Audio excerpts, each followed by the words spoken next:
จ้ะ เท้าจะใส่สีเท้า บ่ยอมแพ้นึงดอก เท้าบ่ยอมแพ้ บ่ยอมแพ้อีก ส นะ บายดีเนาะ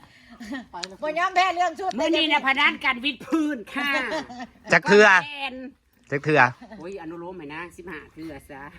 สิบ่ศอกเว้ย ยันที่ดินเป็น พสิไปโทษซะมึง ชีวิตพื้นอยู่แล้วนี่ บ่อันวิทย์พืชอันนี้เป็นฮู้บ่ว่าดอกกูย่านเองศอกกะตี้ เราจะมาแข่งกีฬากันนะคะเอาเลยค่ะ ได้ว่าให้ผู้เฒ่าวิทย์พืชผู้เฒ่าศอกก็เป็นโทษ มาหาดแท้นี่กูสิหายใจออกบ่จะบอกคนทำเป็นรุ่นถิ่นคนละทางได้ไก่ทางมา สิตีกับไผ่เด้อนี่นะ ตีเก่านี่ สองคนคนละฝั่ง มันมันหอบ เมื่อยตีบานกับพ่อตายเลยสิไปเมื่อยตีบานพ่อตายสิไปเป็นวิทย์พื้นตายแล้วผู้เฒ่าศอก เจ้าแพ้เนาะมื้อนั้นน่ะพ้น ผู้เฒ่าศอกพระสับผิดชอบ 3กูผู้เดียวค่ะ3ต่อ1ค่ะ ผู้เฒ่าฮะผู้เฒ่าศอกพระสับผิดชอบ เป่าหน้าบ่ได้สาดห่อแล่นลงข้างหน้าผู้เฒ่าซอกกันสาดห่อแล้วค่ะแล่นลงข้างหน้าพุ่นแล้วเอ้ยบุ้มย่อแล้วว่าเฒ่าๆละตามใจ นั่นก็ คันว่าเฒ่าละตามใจ นั่นเขาบ่ได้เฒ่าแล้วยังงามดู บ่ได้บ่ได้เฒ่าเกิดก่อน มาลูกสิ้นแซ่บ พ่อยอมตัวค่ะ ๆโอ้กลัวครับเนาะนี่คือเด็กน้อยแหละซู โอ้กลัว ญี่ปุ่นนะสนามแดง โอ้แก้มแดงบ่นะจ๊ะ ชื่อหาน่ะคือจะกี่มูกมันนี่ มาดูทีมบอลเล่นะคะ จากญี่ปุ่น ทีมมาซิดะสายานาง ระหว่างชุดสีน้ำเงินนะคะ กับสีชมพูนะคะ รู้สึกว่าสีชมพูนี่จะแก่กว่านิดหนึ่งเพราะว่าเราไม่ได้วัดนักกีฬาที่อายุเราวัดที่ความแข็งแกร่งนะคะ แต่กตีแล้วก็จะได้เป้าน้ำอภัยกับบรูเด้อแห่งกับไปตีกรุ๊ปให้ผู้เฒ่าเล่นไก่มึงก็ได้กระบาบหลายผู้น่ะ ออกกำลังกายมาสู่ผมพันเมื่อย เดี๋ยวไปตีให้ผู้เฒ่าเล่นไก่มาตีบาสกับหัวเราะชุดนักกีฬา ระหว่างสายญี่ปุ่นทีมมาซิดะกับทีมบริซิดะ แข่งกันเลยบ่ ทีมบริซิดะอ่ะทีมบริซิดะเสิร์ฟบริซิดะทีมศึกธิดารับเกือบถึกหนาไม่หมอเอาไม่หมอบอลลกสนามบ่ไม่หมอออกกำลังกายได้เป็นผัวใดผู้ชายหมักใดใส่ซีฟจะได้ผัวภาษาทีมเซมากุเตะเซิร์ฟอาจจะเป็นกองเสียอ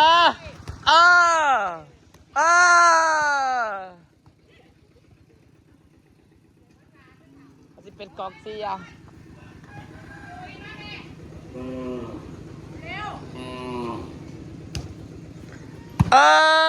เฮ้ยแข็งแรงแท้ปะจัดไปเท้าอย่ากลัวไปเห็ดกระบะให้ผู้เฒ่าแล่นได้อีห่านี่เอาแบบตีแบบนานลงนะพ่อไม่ต้องกรุ๊ปเอาแบบนานลงนะ ตรงไปตรงมา เอาแบบนานลงนะมันจังมวนมันคนบ่หลายคนไปเทศไอ้ผู้เฒ่าแล่นดูเดี๋ยวตายห่าได้เป็นบาปดิมึงพายนังออกกำลังกายเนี่ยเซมากุเตะเซิร์ฟ เช้าแล้วเริ่มเช้าแล้ว เซมากุเตะเศร้าอะมาซิดา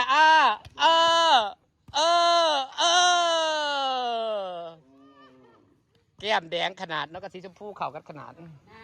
าดูนี่เลือดค่ะยศเอาให้ มาซิดาเสิร์ฟไปจ้าเซมากุเตะเฮ็ดอย่ารุนแรงกับผู้เฒ่า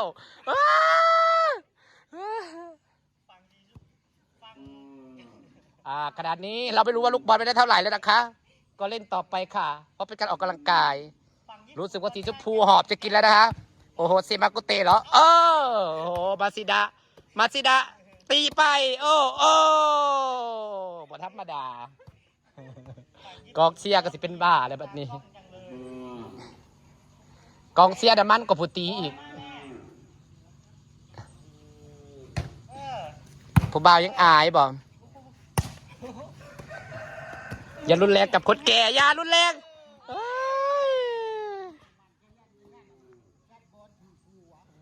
คิดเห็นงานโรงเรียนตอนนั้นเนาะ จะเห็นงานปีงานปีเขาจัดงานโรงเรียนนะเฮ้ยผู้ชายแพ้นะผู้ชายแพ้แล้วเขาแพ้ปะเขาแพ้บ่อ้ายมันกระลุมทำลายคนแก่มันก็ได้โอ้ย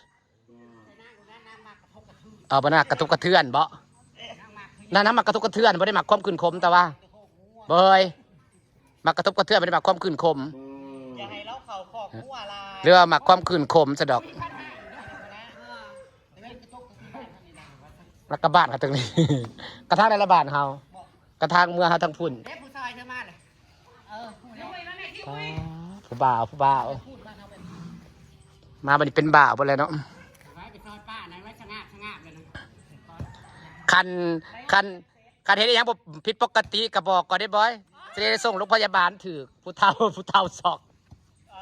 เมมอนาตาลียานมันถือผู้ดัง อ๋อนางเสิร์ฟจมูกหมานางวะบ้าหรอออริจินอล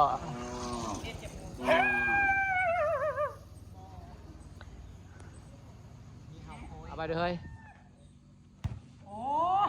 เอาตาเสียผู้บ่าวกายมาผู้บ่าวรอได้ยินเอาไหมแซวผู้บ่าว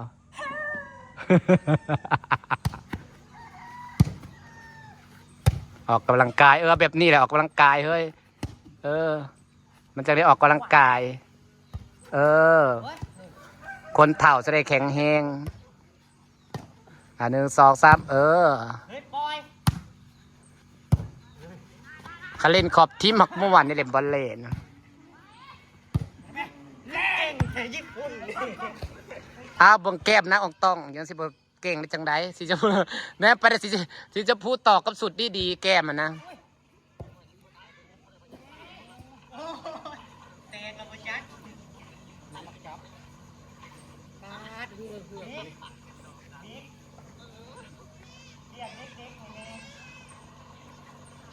เด็กๆคือบ่มาเหมือนเขา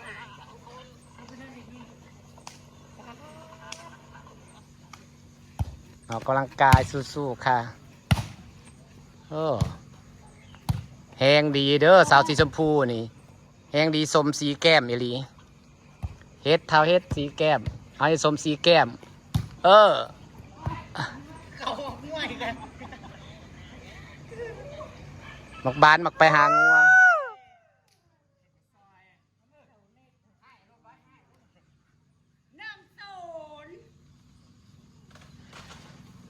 มาซิดะนำ1เซมากุเตะ0ดูสีแก้มด้วยนะคะก่อนที่จะตีมาดูสีแก้มนางด้วยนะคะตัดไปหรือจะสู้ลิซซี่เท้า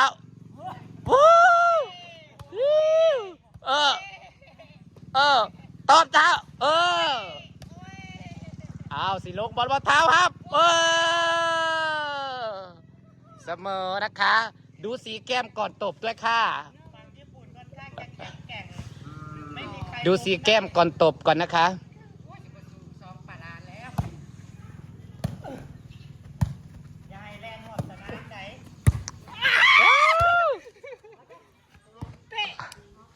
ออกตัว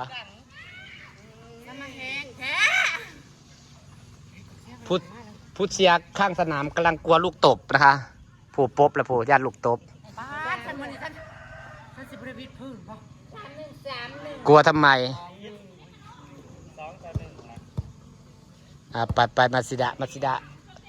รับดีๆนะมาซิดะ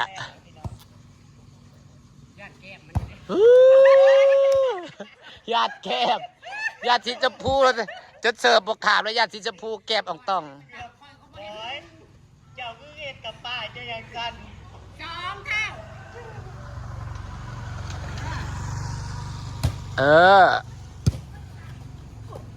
โอ้นางมีลูกหยอดเว้ยนางมีลูกหยอดเร็วเว้ยนางเก่งนะคะบอกดูสีแก้มกับสีชุดนางด้วยค่ะบนโทษน้ำแอมมาลาบเล็ดน้ำโพดิโฮมือจะเหื่อนี่นั่งกับย่านมันยากลูกตลอดเลี้ยงลูกรอวันเฮ้ยต้องเข้าใจนางเลี้ยงลูกรอวันแต่งนายแห่งว่าเลี้ยงไว้ดิเลี้ยงไว้วันแต่งอยู่นะแห่งว่าอยู่ โอ้มวนเดอร์เล่นบอลเล่นี่ว้า ไม่มีใครยอมใครนะวินาที มาซิดะกำลังเสิร์ฟ ไม่มีใครยอมใคร แล่ไม่เท่า สี่สามโอ้ยฉันบ่ยอมผิดคืนนะ เตรียมน้ำไว้พ่นแล้วบอเตรียมน้ำไว้เป่าแล้วบอ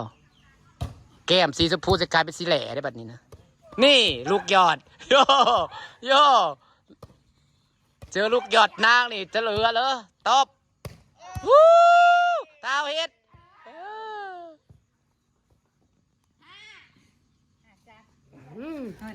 สะออนมันบอกเป็นแมงมันบอกเป็นหนอน ปกติเห็นต้นอื่นมันเป็นหนอนไปได้คณะกีฬา2 คน เซตแรกค่ะทีมมาซิดะชนะค่ะ ชนะไอเซมากุเตะ สมัครเตะ จากเกมแดงกลายเป็นเกมดำขึ้นมาทันทีเลย ท่าวิดพื้นนางกระสุดยอดท่าวิดพื้นมันท่ามีแหง เจ้าว่าเจ้าสิชนะบ่สิ ใช่ไหม อืมสู้เต็มที่แมันบ่ จะไม่ต้องอ่อนเทปนี้นั่นดัดเอง สู้เต็มที่นะวะ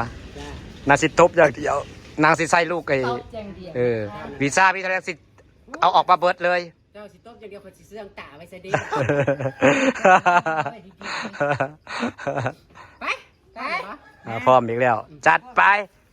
นางบริยอมแพ้นะคะเราก็สิพากันเมื่อนะคะค่ำเมื่อหนาจังนัดกันเล่น จะมากันใหม่เฮ้ย เปลี่ยนข้าง ไปเล่นน้ำเด้อ จ้าพ่อก่อนอยู่ให้มัน ไปเลยใครอยากไปดูหมอไปหาหมออยู่บ้านพุทธคามีหมอประมาแล้วค่ะ เดินทางปลอดภัยนะคะ หาโมงเพื่อไปหอดเธอทางบดีพักพาแม่หมอรอฮอบทีบวันนี้